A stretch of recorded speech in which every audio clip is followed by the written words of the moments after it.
जवनिया के रोजन चिखाए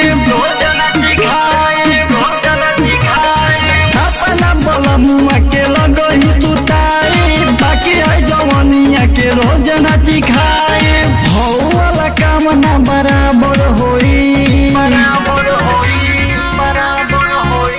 जे एक दिन आतर होई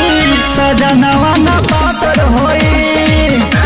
जे एक दिन आतर होई सजनवा ना पातर होई सजनवा ना पातर होई जे एक दिन आतर होई सजनवा ना पातर होई भले भतार हमार केतनो रिसियाई है चाहे ना हमारा से बोली बतियाई है